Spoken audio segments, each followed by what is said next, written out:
Whoops. When we start the recording. Bad timing.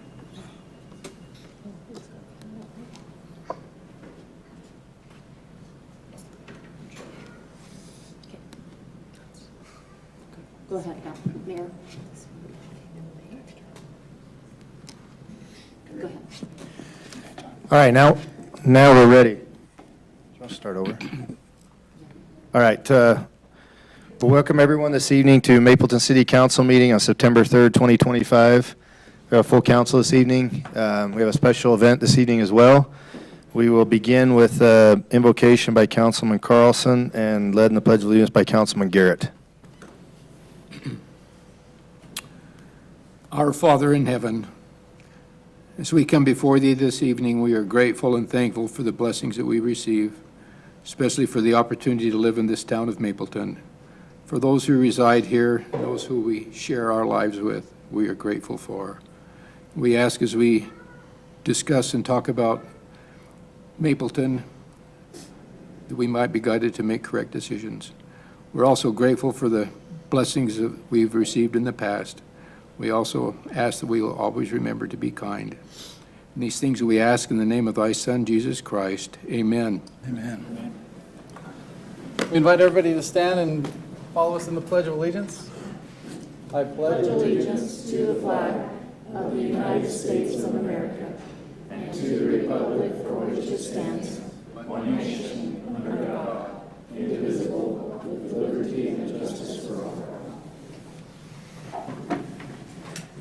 Thank you. We get to be a part of a special program this evening. It's unfortunate our guys got called out. Maybe they'll be back soon.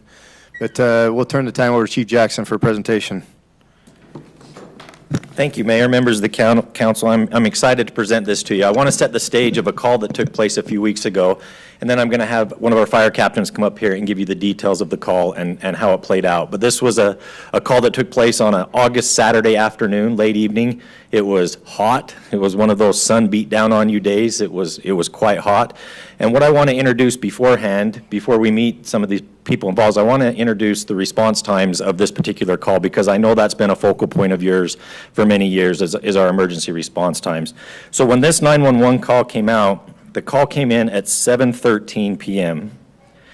2 minutes later, Officers Fritch and Hatch arrived. 1 minute after that, so 3 minutes after the call, our Mapleton Fire with our EMS were on scene. This call took place about a mile, just barely over a mile away. That's a phenomenal response time. Super, super proud of that. Having said that, this particular incident didn't allow for that long of time. We didn't have that much time. We didn't have 2 minutes. We didn't have 3 minutes. So what you're about to hear is some help that we got that day from people that aren't on our public safety department, but we just want to tell them we're super, super proud of them. So with that said, I'm going to have Captain Evans, who was the captain of the crew that night, come up here and give you some details of this particular call. But I wanted you guys to know those response times. Thanks, Chief.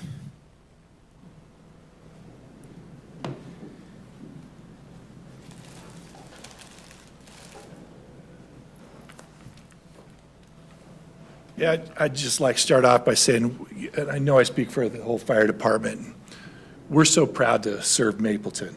There's so many positives here. It's such a great place to work, and the community interaction that we have is just amazing. We really love what we do here. It's not uncommon for us when we go on emergency incidents to have citizens, neighbors, friends step up and help. What is uncommon has happened on this particular day. This family was having a pool party, having a great time, just about ready to wrap things up, and the kids wanted to do one last trick in the pool. One of the cousins didn't come up. She stayed on the bottom of the pool. As everyone was gathering up and getting ready to leave for the day, one little girl noticed, dove down, got her out of the pool, and one of her other cousins then alerted adults of the emergency. By the time we got there, the father of this little girl had her out on the front lawn doing CPR. Officer Fritsch took over, did an amazing job. And is it okay if I share that time to the hospital, Chief? Oh, yes, for sure, thank you. From the dispatch time till the time we arrived at Utah Valley Hospital is 24 minutes. And all the important things that needed to get done were getting done on the way there. Part of our crew is here, Shannon Thomas, Jeff Bates. One of the lead paramedic was Dave Chase. One of our newer EMTs, one of our recently certified firefighter EMTs, drove. It's the first time she went code 3 to the hospital. So she was driving to the hospital. And then we had another newer advanced EMT in the back that, I'll be honest with you, at one point he looked at our paramedic, he said, "I've never been on a call like this before, I don't know what to do." And our paramedic said, "It's all right, I'll tell you what to do." And he just followed direction and acted perfectly on the way. So let me introduce you to a couple of heroes. The first one, Addie, you come up. This is Adelaide. She's the one that recognized that there was an emergency going on in the pool and alerted all the adults to come over and get some help. Okay? And this is Danny. Danny's the one that recognized that her cousin was at the bottom of the pool and dove down and got her. So stay right here for just a second, girls.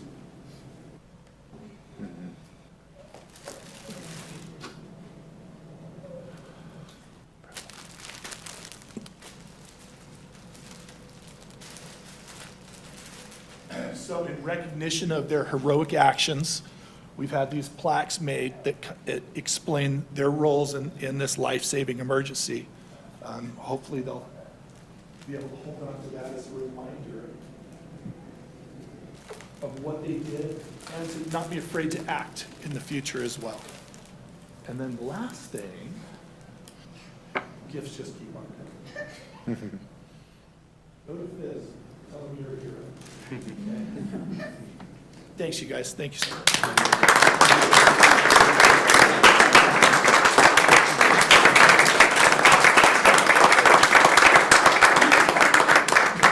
It's probably worth mentioning, I don't know if you forgot, the little girl in the pool is fine. Everything's good with the little, Yes, sorry, yes.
Addie and Danny, I want you to go home and tell your Grandpa Ronnie that he's in trouble for not being here, okay?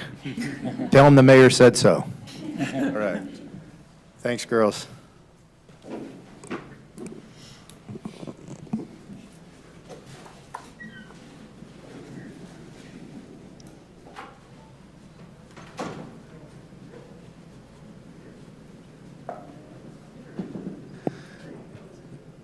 Well, that's what it's all about. That's why we do what we do.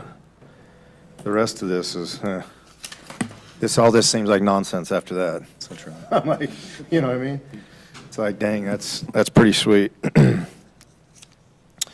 All right, we have some that have signed up on the public forum, and we'll hear from Colton first. If you want to come forward, Colton, can you come up here? We gotta get him. Oh, right there. Actually, we can bring it to you if you want, to some extent. I can actually just stand right here, so. Test. Thank you.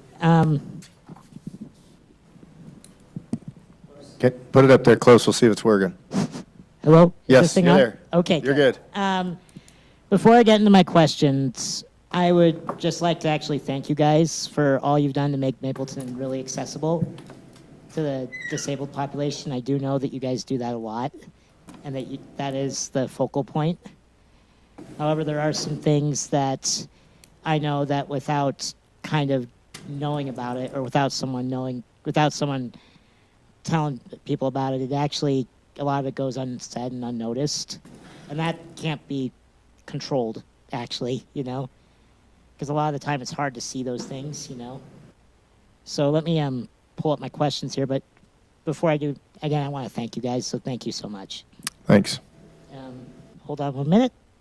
So earlier, I did address some thoughts about forming a committee to represent the disabled community of Utah, or not Utah, Mapleton, just to, you know, just to make known our needs, or make kind of the needs of the disabled community around Mapleton known, and just be more vocal about it, because a lot of the time with these kinds of things, you do need to be more vocal, and that's something we've had to train ourselves to do, which is not the easiest thing, you know? Yeah, it's not easy asking for stuff.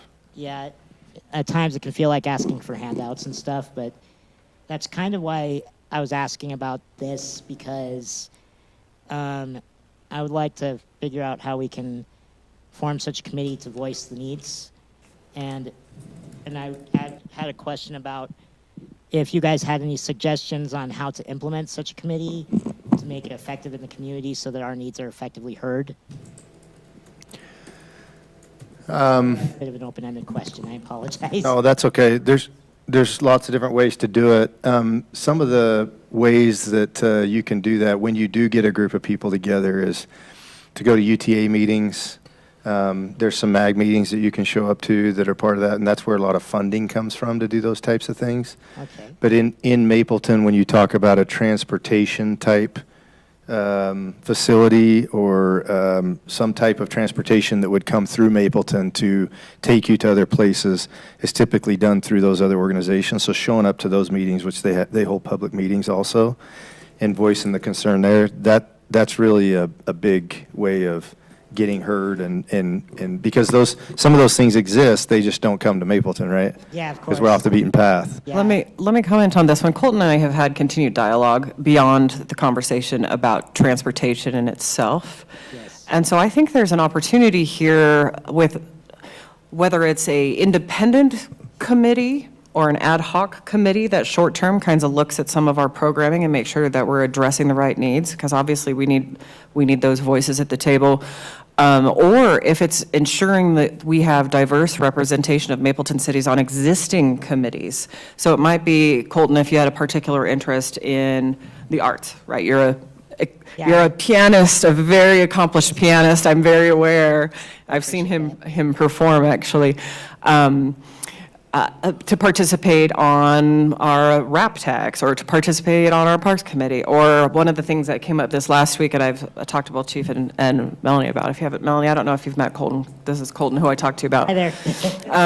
So Colton and I were kicking around ideas on how we can make sure our citizens are aware of resources that are available to them, not just necessarily Mapleton, but like MAG-related or UTA-related, or other transportation, or Meals on Wheels that comes out of MAG. So one of the ideas we said, and Colton has agreed to do this, is at the upcoming Self-Reliance Fair that we already have planned, Colton is going to help lead out a table with some key context, key information, and resources for that. And so because that comes through the Community Preparedness Committee, that was a great opportunity to say, hey, wait a minute, we're doing this thing for the community. We'd love to have this voice there. And so I think looking at the committees that already exist and saying, hey, are we hearing the diverse populations of our community would be a first step, is say, of the committees that exist, are we inclusive to the extent we'd want to? So I'd say that would be my recommendation. All of us who are liaisons to different committees, maybe reflect on those and talk to the staff member that's assigned and say, okay, are we responding to those needs adequately?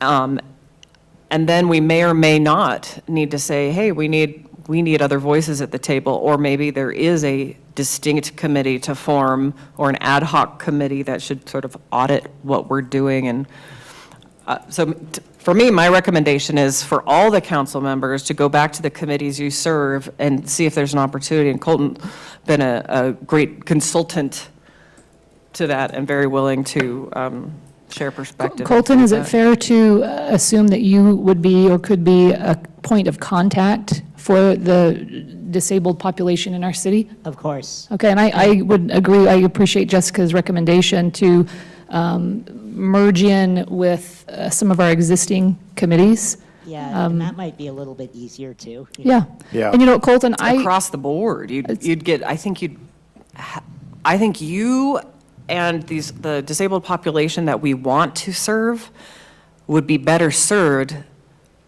by connecting with all of the committees instead of just your own. That makes a lot more sense, actually. So as I've been thinking about our last conversation, and I think we'll gain a good education from some of the content you bring to the self-reliance fair that will give us perspective for Parks and Rec. And we're doing some things, especially Parks and Rec, with increasing access. I know Public Works, we've done things with improving our ramps. But you've raised some really great concerns, but I've been thinking we need to, and it's not just the disabled population, maybe there are other opportunities to reflect on our committee makeup to make sure we're reflective of other groups as well. and Colton, we have, I mean, if ever there's something that's not working, this is the best forum to come. Everyone on this dais, we're all really good people. And we care, right? And so try anyway. I became more aware of, my mother became wheelchair bound 5 years ago. So I became way more aware of some of those nuances through that past experience, but having another voice come to this meeting as well. So I appreciate Jessica's recommendation. I would wholeheartedly support that and encourage you to continue the dialogue here in this forum. Okay. Really. And also, in kind of that spirit of that self-reliance thing, what kind of materials would be appropriate to bring to that? No. I like, and Melanie is the chair of that committee. She's in the back right there, if you haven't met her. Okay. And then, so you could talk with me. I'm the liaison to public safety, and that's a public safety committee. So Chief Jackson is over that committee. I think any of the resources we've talked about, you had a couple ideas on the email we exchanged. Yes. I think any of that's fine, because what you want people to do is be empowered with all of the tools so they can rely on themselves to know the solutions, gain confidence and self-efficacy in their ability to solve their problems with whatever tools exist. So I don't feel like there's any constraint, but feel free, you can kick it around with me on email. Just send me your ideas. I'll respond to you. You can have my cell number and text me. I think you've got it. I think I did. I'm not so certain. Yeah. You might have to send it to me again. It's at the bottom of my signature line, but you're happy to Okay. go ahead and take that. Okay, well, thank you.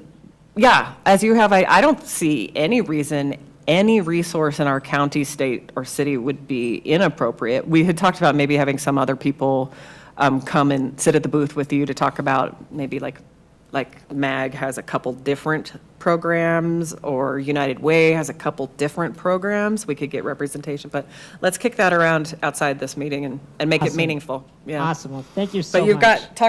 got, meet Melanie. If you're not staying for the whole meeting, which I don't blame you, just, and I'll just copy Melanie on my email and get you the Awesome. info. Well, whatever's good. Well, Yeah. I'm good for that, but Yeah. thank you so much. Thanks, for Colton. that. Thanks for We'll coming. be glad to have you. All right. Carol, did you want to say something, or are you good? Okay, all right. Okay, great. That'll conclude our public forum. We're moving forward now with, look for a motion on our consent agenda items. I make a motion to approve the consent agenda. I just had a question got a I probably question. should have asked. On the utility accounts, are they cut off before it goes to collections, or how does that we're handled? Bryce can handle that for you. Yeah, so typically these are accounts that have likely moved out of the city, Okay, and we're that's what I trying to was collect guessing. on them, or, They're not living here anymore. correct. We do have a couple of accounts that would fall into that category, but we don't want to send them to collections quite yet. We're still trying to collect on them, and keep the leverage that we have with those ones. And then these ones are people that have moved out of the city, and we're just trying to collect from them. Understand. Okay. That's my only question. Thanks, Great. Reed. I make a motion to approve the consent agenda. Second. We have a motion by Councilmember Jones, and a second by Councilman Beck. Carlson, yes. Egbert, yes. Beck, yes. Jones, yes. Garrett, yes. Great. We have a public hearing item this evening. Consideration of an ordinance authorizing the vacation and transfer of approximately 61 square feet of right-of-way located approximately 215 East Maple Canyon Drive. Mr. Conroy. Yeah, thank you, Mayor, members of the council. If you look on the screen on the back, just quickly here. So these two property owners are working on a boundary adjustment. So this line's going to shift to the west. So this piece will become a little bit bigger. And when they do that, we've already corrected there used to be a curb cut and a drive approach right here that is no longer needed. So that's going away, but what happens is when you draw that right-of-way line, there's this little triangle that's still owned by the city that we have no need for. So based on our recently adopted right-of-way vacation policy, we're proposing to vacate that and transfer it to the property owner so we can have a good, clean right-of-way there and not have to maintain a little triangle piece. So pretty simple, straightforward. Happy to answer any questions if there are any on this one. This is a public hearing item, so we'll open it for public comment now. Seeing there's none, we'll close the public hearing portion. Any other questions or a motion from the council?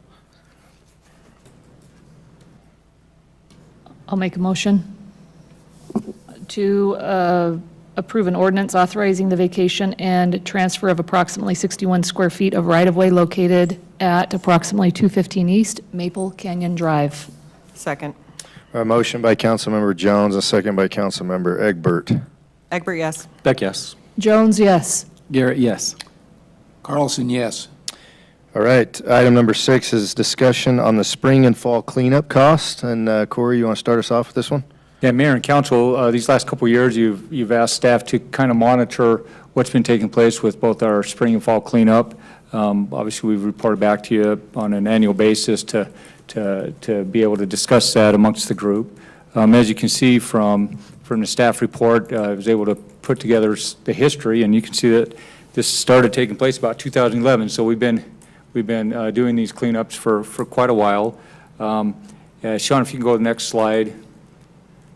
Oh, didn't get in there. Sorry about that. So you can see from the staff report, it shows in 2023 we had it shows both the spring and the fall cleanup.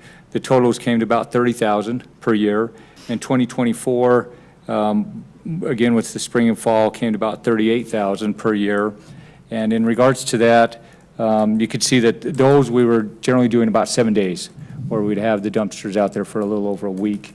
As you recall, this last year, as we were looking at those costs, the idea came to let's take that down to 2 days and see if that could maybe help with our cost a little bit. You can see from April of 2025, that came in at approximately $16,000. So it was a busy 2 days, and there was some success there as far as, again, residents using the opportunity to bring stuff to the dumpsters. With that said, the talking points you see from the staff report is, and obviously this is a couple of ideas. Certain if you have other ideas that you want to discuss tonight, that would be fine as well. But is the dumpsters vouchers a valuable resource to all our residents, or is only a small percentage of residents utilizing the services? However, recognizing that all of the residents then have to pay for that fee. Second topic, as costs continue to increase, should we only provide this service once a year? And it's something to look at, whether we just consider it being in spring and not fall, or vice versa. Another topic, should we just consider discontinuing the dumpster services and only provide a one-time annual voucher per household to the district? What that would do is then obviously each resident would receive, they already do receive one voucher in that springtime. They can only use it during that month. So it's not a voucher that they can use throughout the year. They have that month to use it. But something you could look at as well is just going to that voucher approach. With that said, do you have any other questions for me? If not, I'll let you as a council discuss how we want to move forward with this. So, Okay, thanks, Corey. questions for me? I know that this has been brought up a couple of times. We've had lots of discussions. Councilman Garrett's been working with the fall and spring cleanup, and I guess we could just start on one side and go down. Everybody give their thoughts since there's discussion items there if you want to start, and then we'll just go down and. Yeah, I have a really quick question, though. Does the totals in here include any of the labor that we have with our operator and the loader when we have it that Saturday? That does not, That's so- not included in this, right? This is just, Yeah. these totals are just what goes to solid The waste. dumpsters. Yeah. Okay. And I also want to make an observation that we did look into heavily the option of using some of our own equipment and getting our own dumpsters to reduce the cost. But working with Rob, we realized that that's not a real feasible option for the equipment that we have here in Public Works. And so, yeah, to me, it's a challenge. It's the costs have obviously risen like crazy.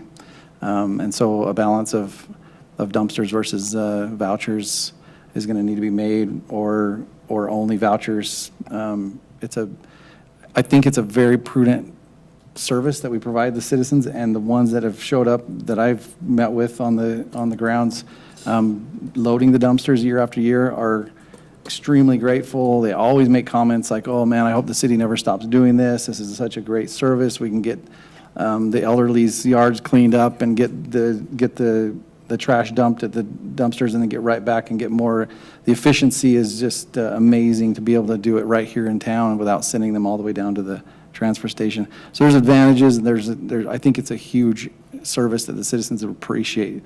But at the same time, these costs are pretty prohibitive, and it's time to possibly consider leaning more heavily on the vouchers versus the dumpsters, vice versa. But I wanted to make sure that the public knew that we did explore lots of other options, that it's not that we're just thinking about abandoning the dumpsters altogether. So that's my thoughts on it.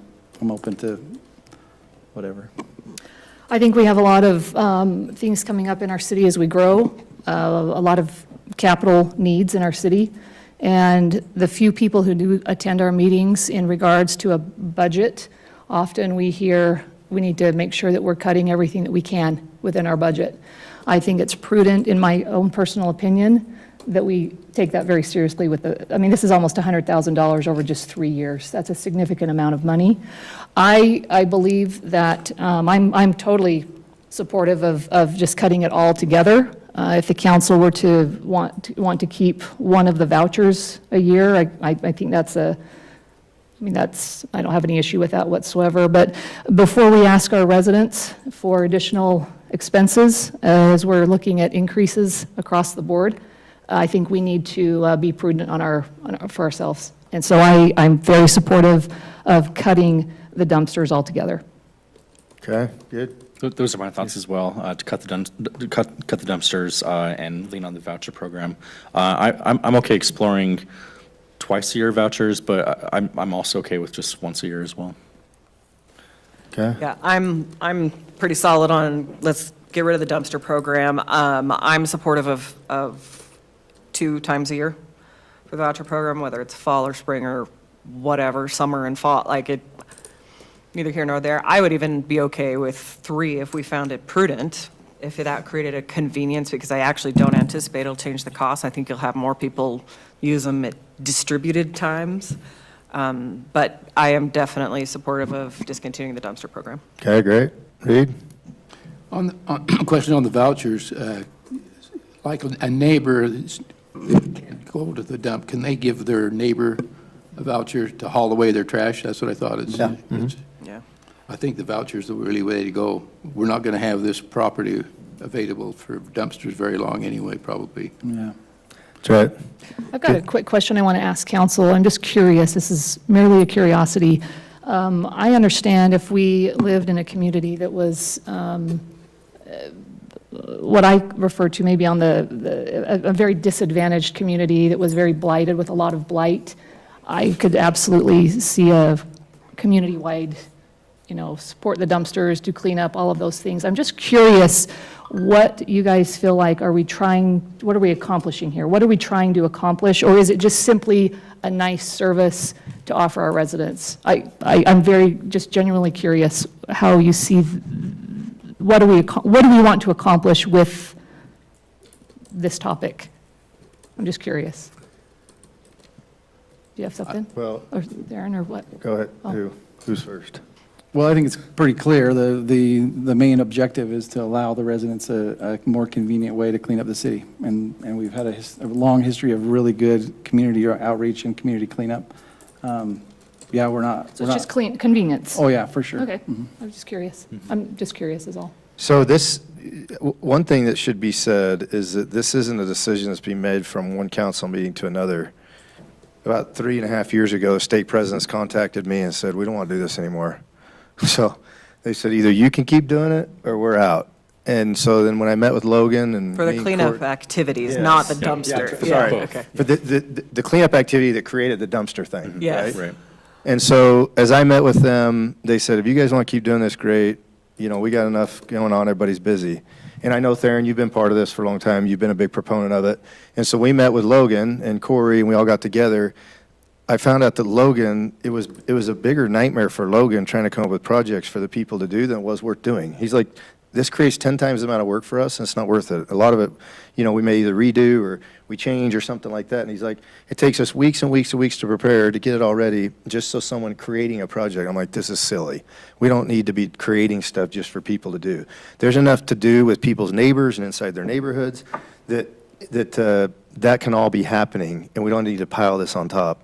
The state presidents felt the same way, and so I'm like, yeah, we need to move forward, which then brought this topic up. Okay, so then do we keep doing the dumpsters now, or do we not? And so with all the other activities Logan's added to our schedule and the things he does to bring people together, it's sufficient.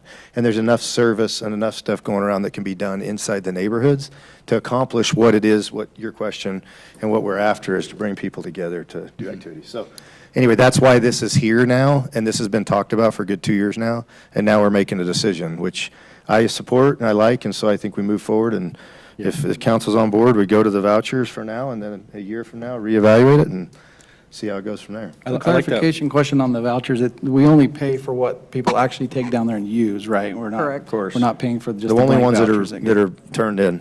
And to note on that, usually, go ahead, Casey, you had a Oh, question. I was just going to mention, so what I've been able to observe is, wards are still doing these cleanups, but it's just on an individual ward basis, right? And they're just going to the dumpster on their own, so they're taking their trucks, their trailers, and they're taking everything off to the transfer station using those vouchers. And so it's still accomplishing community, it's still accomplishing a convenience, that we're providing to our residents. No. And so I agree, it's happening, just it doesn't need to be a Mapleton, Oregon, Or neighborhood. It's more neighborhood-based. Which is great. I love that we could make the decisions on the weeks and coordinate those with leaves falling, some of the typical times that we would have had the cleanups anyway, and let neighborhoods know in advance, and then they could plan their neighborhood activities. So as long as we're well-planned on 2 vouchers, a spring, fall, if that's where people want to land, that'd be great. And I want to speak to Casey's comment, and I cannot speak for Casey's area of town, I can only speak for mine. When you speak of wards doing these within neighborhoods, I've been in those meetings on the ward level. It's critical that we as a city are clear that they believe this is a city project. They're only doing it in my area because they believe it's a city project. I just want to be clear that our communication from the city is not, if neighborhoods, quote, in air quotes, want to do this, that this is not a city thing. This is them doing it on their own, and they get the stuff to the transfer station. We just let them know the dates the coupons are available. That's all we do, because I've been in those meetings, and it's not always communicated clearly where it's coming from. I do like the idea of vouchers being, extended for a longer period of time, rather than just 1 month. It just seems like more and more the leaves come a little longer, or come a little later.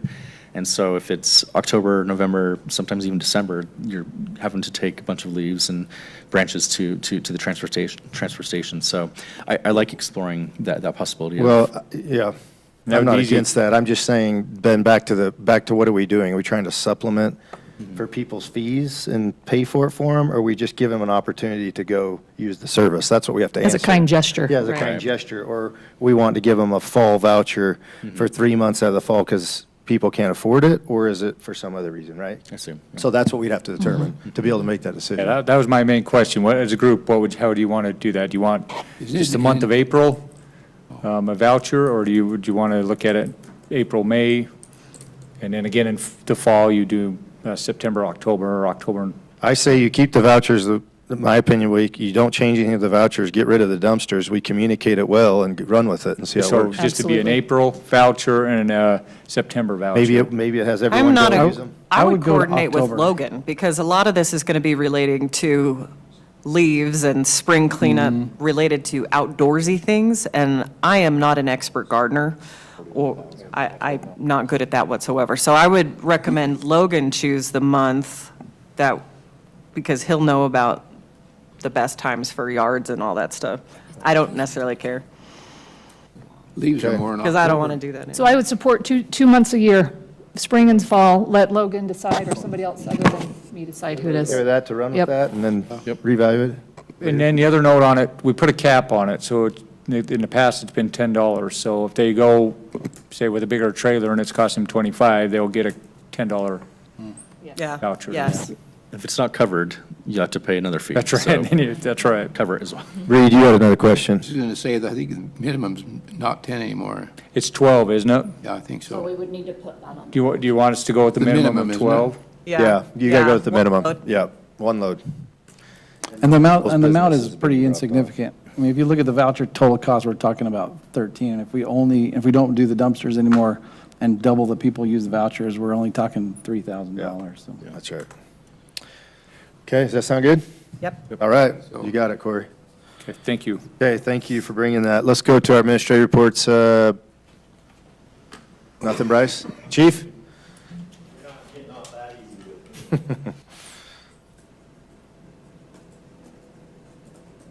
First off, thank you for earlier tonight. Those are cute little kids, did a great job. I appreciate that.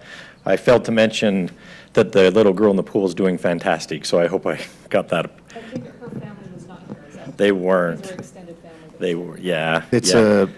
a joined family, so Ronnie and Janine, when they got married, they each had 8 kids, so there's 16 of those Oh, kids married, and so the amount of grandkids has got to be, I don't A know, lot. 60 or 70? Enough to fill a pool. Yeah. There was a lot of kids down there. there was a lot going A on. lot of kids the down there. situation, yeah. But it was super cool to see those kids. They're awesome. All right, a couple more just scheduling things for me. Next Monday, this coming Monday, so the 8th, is the Public Safety Night Out. We have Destiny pushing out some of the information on that. It'll be at Harvest Park this year. The city park's under construction, so we'll be down at Harvest Park. Pretty much a lot the same. We've got dunk tank, we've got police, fire, county, search and rescue stuff, and then some canine demonstrations, some things like that. That's 5 to 7 on Monday. So love to see you down there for that at Harvest Park. My great idea of having Monday Night Football on the big screen, apparently there's licensing agreements and stuff, so we won't be doing that. But we will have dinner for you, so if you're hungry.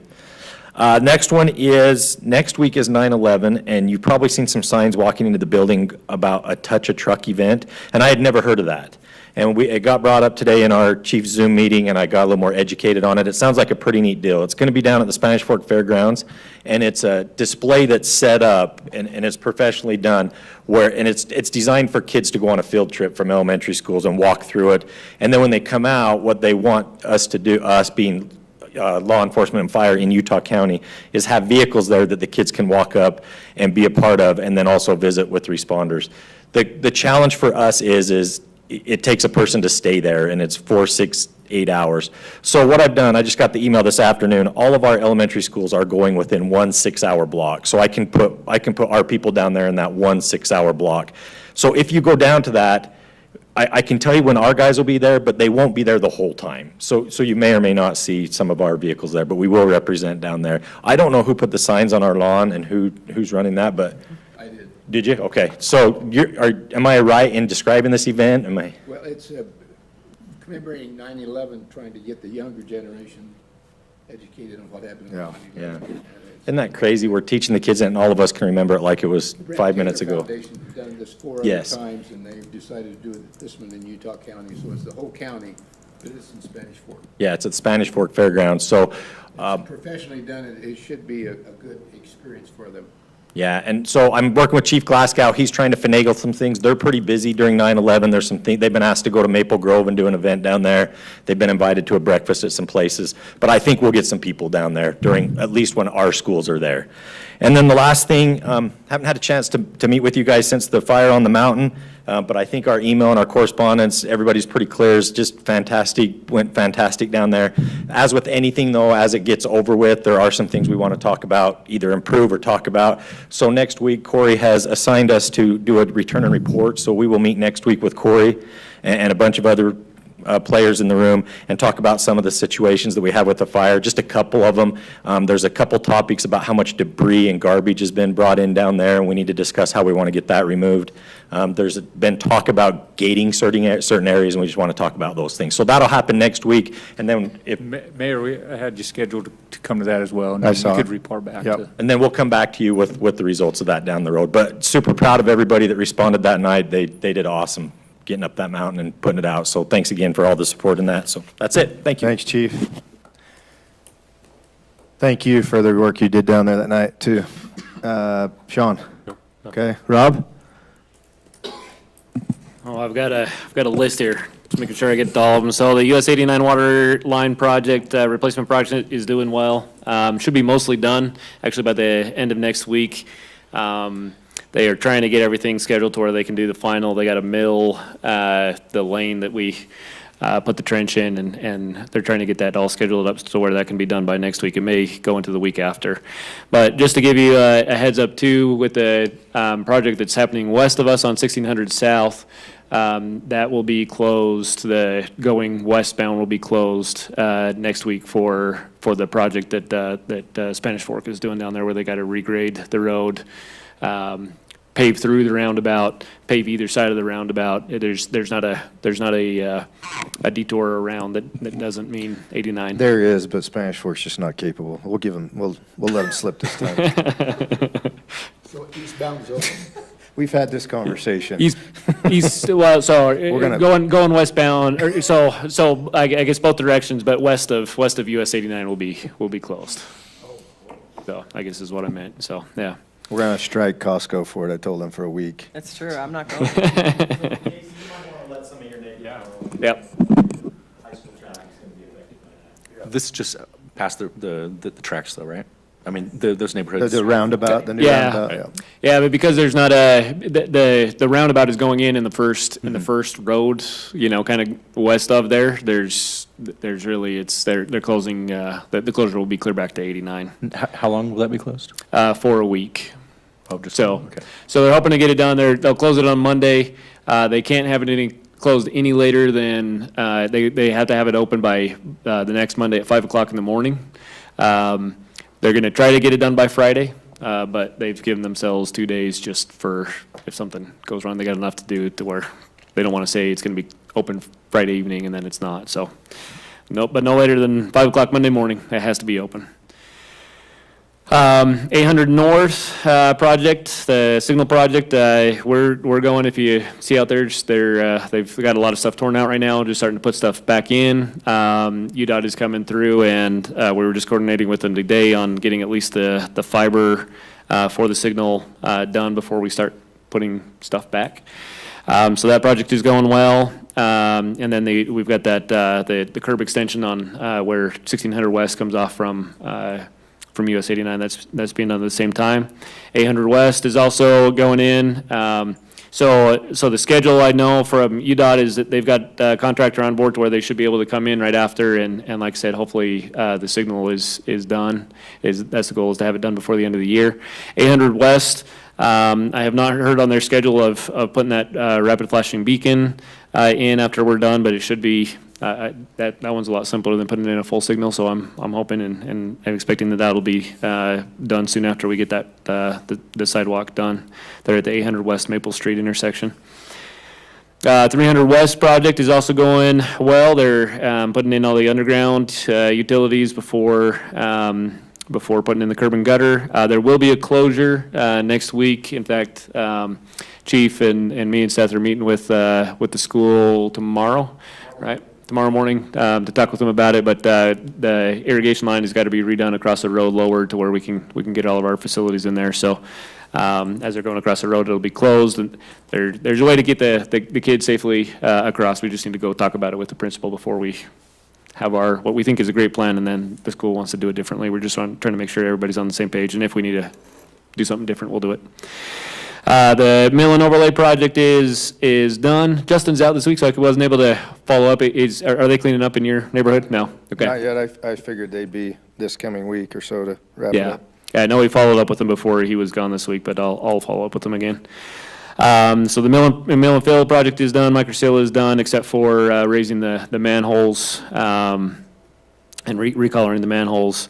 And then we'll have a few more miscellaneous fixes in different areas before the end of the season. Rob, since they haven't done that other manhole yet, will you add one to it that I forgot to send you today?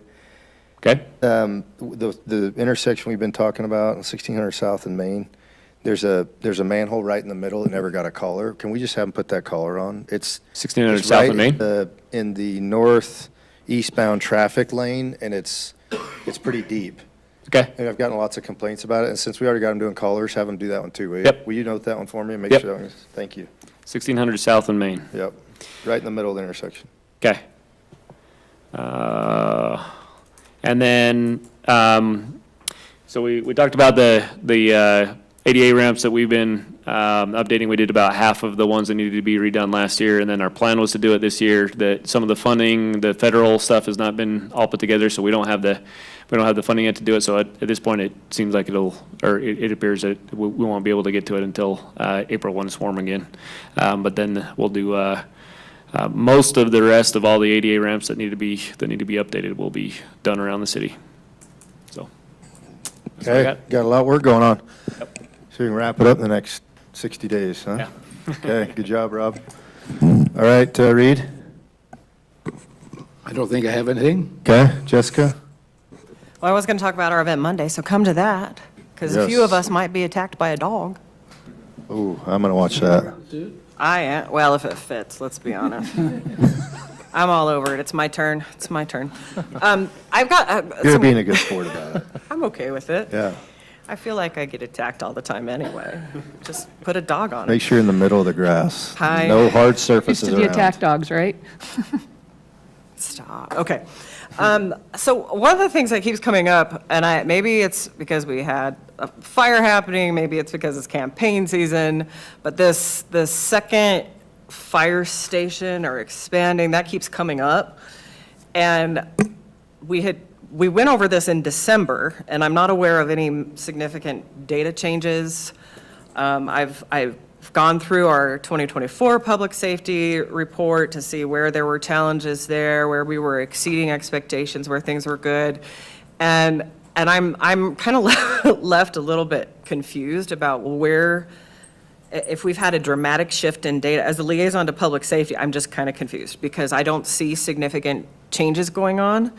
And I have a lot of questions about where some of this came from. I'm looking at what are the best practices for decision-making. I've looked at the National Association and found, okay, here's the matrix of how you can make decisions on when to expand a fire station. I'm trying to figure out where do we check that? What data are we using to make a decision? Because I'm not aware that we came into like a $2 million recurring revenue source in the last 10 months. So I'd love to bring this back for discussion. I just unloaded a series of questions about best practices, the staffing, equipment, facilities costs. We had talked about, is it a mega centralized one? Is it the south property? What's the timing? Because the timing we all agreed on in December was not what's being discussed right now. And it's left me kind of confused. So I said, how are we going to avoid raising taxes? What's the cost? What will we bond? What is it? How many people will it take to run it? What equipment duplicity do we need? What staffing? How do we rely on interlocals to provide support when we're, the economy of scale with our neighbors? I mean, we had a dozen other entities show up to help on the Hill. Why is that not okay? 3 dozen. Yeah, so I'm a little confused. Maybe it's all just rhetoric, maybe it's just me, but I'm going to the data, guys. So what people are talking about in the community, I want to say what data is justifying this. And if the data does justify it and we urgently need to strategize, then let's do it. So my recommendation, Corey, Chief, is could we answer some questions? Could we task staff to look at Agree with that. data. I mean, all the public safety report has those little factors. How much is going outside of the city? Corey's scheduling a meeting with you in the room since you're the representative, and then it'll be a discussion item next city council meeting, is that right? Yeah, we can Yep. do that.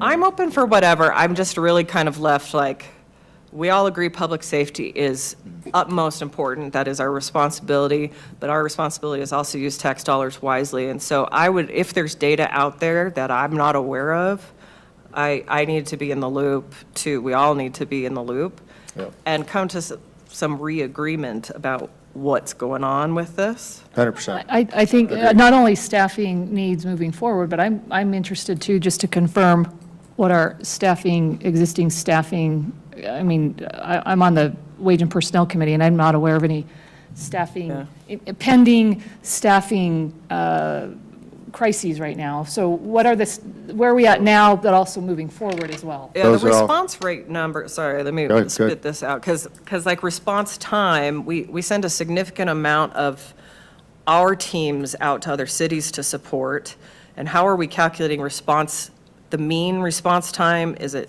those cities? Because that would be calculated differently than internally, and so there's a lot of, I just have a lot of questions. So creating an 100%. opportunity would be Yes. great, whatever that looks like. And make sure you bring those questions to that meeting Corey's scheduling with you, and then, Yes. yep, and then we'll bring that to the council for a discussion item. And yeah, I'll sit down with the two chiefs and talk to, as well as That'd be good. Bryce and Sean. Yeah, thank you for, and maybe, I mean, I'm the liaison, so I'm happy to be there, but I think all of the data needs to come back to the full To the council. council.